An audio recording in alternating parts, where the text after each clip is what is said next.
J Saraswati ವ್ಲಾಗಿಗೆ ಸ್ವಾಗತ. ನಾನೀಗ ಏನು ಮಾಡ್ತಿದ್ದೀನಪ್ಪ ಅಂದರೆ ತೊಗರಿಬೇಳೆ ದೋಸೆ. ನಮ್ಮ ಕೋಲಾರ ಡಿಸ್ಟ್ರಿಕ್ಟಲ್ಲಿ ಇದನ್ನು ತೊಗರಿ ಬೆಳೀತಿದ್ರಲ್ಲ, ತುಂಬ ಬೆಳೀತಾರೆ. ಅದರಲ್ಲಿ ದೋಸೆ ಮಾಡ್ತಾರೆ. ಅದರಲ್ಲಿ ನಾನಾ ವಿಧವಾದ ಇಡ್ಲಿನೂ ಮಾಡ್ತಾರೆ. ಅದನ್ನು ಮುಂದಿನ ದಿನಗಳಲ್ಲಿ ತೋರಿಸ್ತೇನೆ. ತೊಗರಿಬೇಳೆ ಬರೀ ಅಕ್ಕಿ ಹಾಕಿ ಅದಕ್ಕೆ ಮಸಾಲೆ ಹಾಕಿ ಮಾಡ್ತಾರೆ. ಇನ್ನೂ ಅನೇಕ ರೀತಿಯ ಖಾದ್ಯಗಳನ್ನು ಮಾಡ್ತಾರೆ. ಈಗ ನಾನು ದೋಸೆ ಮಾಡಲು ಹೊರಟಿದ್ದೇನೆ. ನೋಡಿ, ಇದಕ್ಕೆ 3 ಈರುಳ್ಳಿ, ಮೀಡಿಯಮ್ ಸೈಜಿನ ಈರುಳ್ಳಿ ಕಟ್ ಮಾಡಿದ್ದೀನಿ ರುಬ್ಬಲಿಕ್ಕೆ. ಆಮೇಲೆ 1.5 ಇಂಚು ಶುಂಠಿ ತೆಗೆದಿದ್ದೀನಿ. ಇದು ಖಾರ ಇರೋದು, ಅವ್ರ ಖಾರಕ್ಕೆ ಅನುಸಾರವಾಗಿ ಹಸಿಮೆಣಸಿನ್ಕಾಯಿ ಹಾಕ್ಕೊಳ್ಳಿ.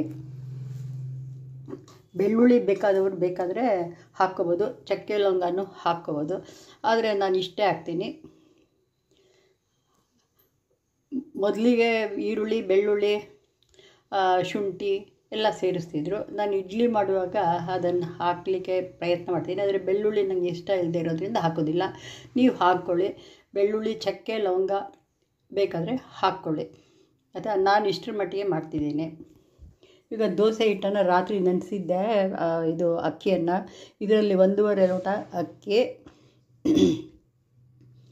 ಆಮೇಲೆ ತಲೆ ಒಡೆದಷ್ಟು ಇದು ತೊಗರಿಬೇಳೆ ಹಾಕಿದೆ, ಅರ್ಧ ಲೋಟದಷ್ಟು ಕಡಲೆಬೇಳೆ, ಆಮೇಲೆ ಅರ್ಧಕ್ಕಿಂತ ಕಮ್ಮಿ ಹೆಸರುಬೇಳೆ ಹಾಕಿದ್ದೀನಿ, ಮತ್ತು ಉದ್ದಿನಬೇಳೆ ಅರ್ಧ ಲೋಟದಷ್ಟು ಹಾಕಿದ್ದೀನಿ. ಮೊದಲಿಗೆ ಉದ್ದಿನಬೇಳೆ ಹಾಕ್ತಾನೇ ಇರಲಿಲ್ಲ. ಇವಾಗ ಸ್ವಲ್ಪ ಸಾಫ್ಟ್ ಬರಲಿ ಅಂತ ಹಾಕ್ಕೋತೀವಿ ಅಷ್ಟೇ. ಬರೀ ತೊಗರಿಬೇಳೆ ಅಕ್ಕಿಯಲ್ಲೇ ಮಾಡ್ತಿದ್ರು, ತೊಗರಿಬೇಳೆ ದೋಸೆ ಅಂತಲೇ ಅದಕ್ಕೆ ಹೇಳ್ತಿದ್ರು. ನಾನಿವಾಗ ಹಾಕಿದ ರೀತಿಯಲ್ಲಿ ಹಾಕಿದರೆ ನಿಮಗೆ ಚೆನ್ನಾಗಿ ಬಣ್ಣವೂ ಬರುತ್ತೆ, ರುಚಿಯೂ ಇರುತ್ತೆ. ಇದಕ್ಕೆ ಒಗ್ಗರಣೆನೂ ಹಾಕಬೇಕು. ನೋಡಿ, ಹಿಟ್ಟು ರೆಡಿಯಾಗಿದೆ. ರಾತ್ರಿ ನೆನೆಸಿ ಬೆಳಗ್ಗೆ ರುಬ್ಕೊಳ್ಳುವಂಥದ್ದು. ಬೇಕಾದರೆ ಒಂದು 4 ಅವರ್ ನೆನೆಸಿ ಒಂದು ರುಬ್ಕೊಂಡು ಆವಾಗಲೇ ಮಾಡ್ಕೋಬೋದು. ಇದೇನು ಹುಳಿ ಬರಬೇಕಾಗಿಲ್ಲ. ಇದನ್ನು ರುಬ್ಬೋಣ. ಈರುಳ್ಳಿ ಜೊತೆಗೆ ಒಂದು ಬಟ್ಟಲಷ್ಟು, ಇದರಲ್ಲಿ ಕಾಣಿಸ್ತಿದೆಯಲ್ಲ, ಒಂದು ಅರ್ಧ ಚಿಪ್ಪಿನಷ್ಟು ತೆಂಗಿನ ತುರಿ ಸೇರಿಸ್ತಾ ಇದ್ದೀನಿ. ಎಲ್ಲ ಹಾಕಿ ರುಬ್ಬಿ ಇದಕ್ಕೆ ಸೇರಿಸಿ ಒಗ್ಗರಣೆಯನ್ನು ಹಾಕೋಣ. ಇದರ ಹೆಸರು ತೊಗರಿಬೇಳೆ ದೋಸೆ. ತಮಿಳ್ನಾಡಿನಲ್ಲಿ ಅಡೆ ಅಂತಾರಲ್ಲ, ಅವರು ಇದಕ್ಕೆಲ್ಲ ಅಷ್ಟೊಂದೇನು ಹಾಕುವುದಿಲ್ಲ. ಅದನ್ನು ಒಂದಿನ ಮಾಡಿ ತೋರಿಸ್ತೇನೆ. ಇದು ತೊಗರಿಬೇಳೆ ದೋಸೆ.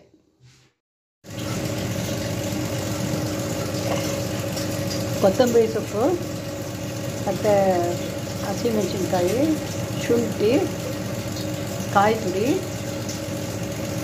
ಎಲ್ಲ ಹಾಕಿ ಅದು ನಿಮಗೆ ತೋರಿಸಿದ್ನಲ್ಲ ಅಷ್ಟು ಹಾಕಿ ರುಬ್ಬಿರ್ತಕ್ಕಂಥ ಇದನ್ನು ಮಿಶ್ರಣವನ್ನು ಇದಕ್ಕೆ ಸೇರಿಸಿ ಒಗ್ಗರಣೆ ಕೂಡ ಹಾಕಿದ್ದೀನಿ. ನೋಡಿ, ಒಗ್ಗರಣೆ ಕಾಣಿಸ್ತಿದೆ ಅಲ್ವಾ, ಒಗ್ಗರಣೆ ಹಾಕಿದ್ದೀನಿ. ಈಗ ನಾವು ದೋಸೆ ಮಾಡಿಕೊಳ್ಳೋಣ. ಇದಕ್ಕೇನು ಹೆಂಗಾಗುತ್ತೆ ಅಂತ ನಿಮಗೆ ವಿಮರ್ಶೆ ಮಾಡಿ ತೋರಿಸ್ತೀನಿ. ನೀರನ್ನು ಚಿಮುಕಿಸಿ ಕಾವಲಿಯ ಬಿಸಿಯನ್ನು ತೆಗೆಸೋಣ. ಇವಾಗ ಇದಕ್ಕೆ ಸೋಡಾ ಹಾಕುವ ಕೆಲಸ ಇಲ್ಲ. ಯಾಕೆಂದರೆ ಸೋಡಾ ಹಾಕ್ಕೋಬೋದು, ಬಣ್ಣ ಎಲ್ಲ ಬರುತ್ತೆ, ಬಟ್ ಸಾಫ್ಟ್ ಆಗುತ್ತೆ. ನಿಮಗೆ ಗರಿಯಾಗಿ ಬೇಕಾದರೆ ಅವಶ್ಯಕತೆ ಇಲ್ಲ ಅನ್ನಿ, ಆಯಿತಾ. ನೋಡಿ, ಈ ಕನ್ಸಿಸ್ಟೆನ್ಸಿಯಲ್ಲಿ ಇಟ್ಟಿರಬೇಕು. ಇದಕ್ಕೆ ನಾನು ಒಂದು ಅರ್ಧ ತೆಂಗಿನಕಾಯಿ, ಮೀಡಿಯಮ್ ತೆಂಗಿನಕಾಯಿ, ಅರ್ಧ ತೆಂಗಿನಕಾಯಿನಷ್ಟು ತೆಂಗಿನ ತುರಿ ಹಾಕಿದ್ದೀನಿ. 1.5 ಇಂಚು ಶುಂಠಿ ಹಾಕಿದ್ದೀನಿ.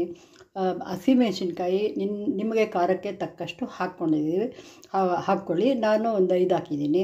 ಕೊತ್ತಂಬರಿ ಸೊಪ್ಪು ಹಾಕಿದ್ದೀನಿ. ಮತ್ತು ಈರುಳ್ಳಿ, ಮೀಡಿಯಮ್ ಸೈಜಿನ 3 ಈರುಳ್ಳಿಯನ್ನು ಹೆಚ್ಚಿ ಎಲ್ಲವನ್ನು ಕೊತ್ತಂಬರಿ ಸೊಪ್ಪು ಎಲ್ಲ ಸೇರಿಸಿ ರುಬ್ಬಿ ಇದಕ್ಕೆ ಸೇರಿಸಿ ಒಗ್ಗರಣೆಯನ್ನು ಚೆನ್ನಾಗಿ ಎಣ್ಣೆಯನ್ನು ಹಾಕಿ ಒಗ್ಗರಣೆಯನ್ನು ಕೊಟ್ಟಿದ್ದೀನಿ.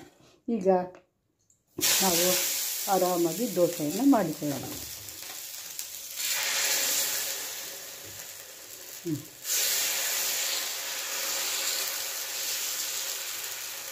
ನಿಮಗೆ ದಪ್ಪ ಬೇಕಾದರೆ ತೀರಾ ದಪ್ಪ ಆಗಬಾರ್ದು, ಸ್ವಲ್ಪ ಚೆನ್ನಾಗಿರೋದಿಲ್ಲ.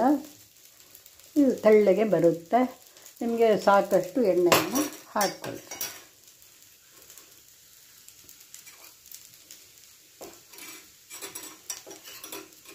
ಸ್ವಲ್ಪ ಬೆಂದ ಮೇಲೆ ಅದಕ್ಕೆ ಎಣ್ಣೆಯನ್ನು ಸೇರಿಸಿ ಸುಮಾರು 2 ಚಮಚದಷ್ಟು ಎಣ್ಣೆಯನ್ನು ಹಾಕಿದ್ದೀನಿ. ತುಪ್ಪದಲ್ಲಿ ಇದನ್ನು ಮಾಡಿಕೊಂಡ್ರೆ ಭಾಳ ರುಚಿ ಇರುತ್ತೆ. ತುಪ್ಪ ಕೂಡ ಇದಕ್ಕೆ ಸೇರಿಸ್ಕೊಂಡು ಅದ್ರ ಮೇಲೆ ಹಚ್ಕೊಂಡು ತಿನ್ಬೋದು, ರುಚಿ ಬರುತ್ತೆ. ನಾನು ಸ್ವಲ್ಪ ಅರ್ಜೆಂಟಿಗೆ ಒಂದು ಸ್ವಲ್ಪ ಕೊಬ್ಬರಿ ಚಟ್ನಿ, ಪುದೀನ ಹಾಕಿದ್ದು ಚಟ್ನಿ, ಮತ್ತು ಇದು ಕುಂಬಳಕಾಯಿ ಗೊಜ್ಜು, ಅಂದರೆ ಮಾಮೂಲಿ ನಾವು ಮಾಡ್ತಕ್ಕಂಥ ಗೊಜ್ಜು ಇದೆಯಲ್ಲ, ನಿಮಗೆ ಬದನೆಕಾಯಿ ಗೊಜ್ಜೆಲ್ಲ ತೋರಿಸಿದ್ದೀನಲ್ಲ, ಆ ಟೈಪ್ ಸಾಧಾರಣ ಗೊಜ್ಜಿದು. ಅದನ್ನು ಒಂದು ಸ್ವಲ್ಪ ಮಾಡಿದ್ದೆ ಬೆಳಗ್ಗೆ. ನೋಡಿ ಬಣ್ಣ ಎಷ್ಟು ಚೆನ್ನಾಗಿ ಬಂದಿದೆ ಅಲ್ವೇ. ಇದು ಗರಿ ಗರಿಯಾಗಿರುತ್ತೆ, ಸೋಡಾ ಹಾಕುವ ಅವಶ್ಯಕತೆ ಇಲ್ಲ, ಹಂಗೆ ತಿನ್ಬೋದು.